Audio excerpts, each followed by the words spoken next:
आज हम एक ऐसे मामले की बात करने वाले हैं जिसने पूरे देश को झकझोर कर रख दिया है। ये कहानी दिल्ली के लाल किले के पास हुए भयानक विस्फोट की है, जिसमें 12 निर्दोष लोगों की जान चली गई और कई लोग घायल बताए जा रहे हैं।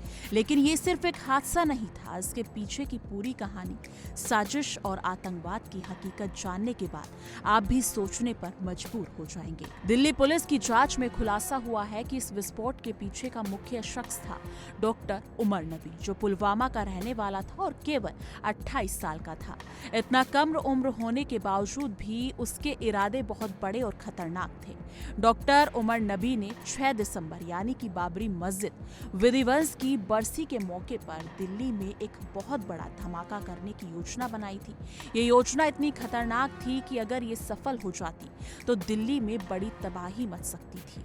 पुलिस की जांच में ये सामने आया कि डॉक्टर उमर नबी केवल अकेला नहीं था, वो फरीदाबाद स्थित जैश-ए-मोहम्मद से जुड़े एक सफेदपोश आतंकी मॉड्यूल का मुख्य सदस्य था। जी हाँ, इस मॉड्यूल के सदस्य पढ़े लिखे और सामान्य दिखने वाले लोग थे, जो बड़े पैमानों पर आतंकवादी गतिविधियों में शामिल थे। फरीदाबाद में पकड़े गए 8 लोगों से पूछताछ के बाद ही पुलिस को उमर की बड़ी साजिश का पता चला।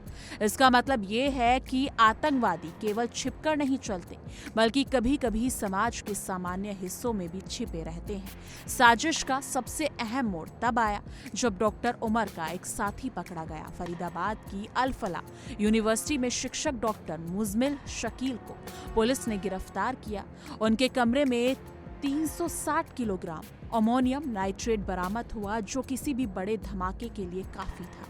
ये जानकर डॉक्टर उमर घबरा गया और कथित तौर पर विस्फोटकों से लदी हुंडई i20 कार को लेकर लाल किले के पास चलाकर धमाका कर दिया। जी हाँ, इस विस्फोट ने न सिर्फ जानमाल का नुकसान किया, बल्कि पूरे देश में आतंकवाद के डर को फिर से ताजा कर दिया। इस पूरे मामले में हमें ये समझना चाहिए कि सुरक्षा एजेंसियां लगातार चौकस हैं और कई बार बड़ी त्रासदी केवल उनकी सतर्कता की वजह से टल जाती है। अगर उमर का साथी समय पर पकड़ में नहीं आता तो शायद ये धमाका और भी ज्यादा भयावह होता। ये घटना हमें ये भी सिखाती है कि आतंकवाद कोई मजाक नहीं है, ये समाज के लिए गंभीर खतरा है और इसके खिलाफ हमें हर स्तर पर सतर्क रहना होगा। दोस्तों, ये कहानी सिर्फ हादसे तक सीमित नहीं है, ये हमें ये भी याद दिलाती है कि आतंकवादी अक्सर पढ़े लिखे, सामान्य दिखने वाले और समाज में प्रतिष्ठित लोगों के रूप में भी हो सकते हैं। हमें हमेशा चौकन्ना रहना होगा और किसी भी संदिग्ध गतिविधि की सूचना सुरक्षा एजेंसियों को देनी चाहिए।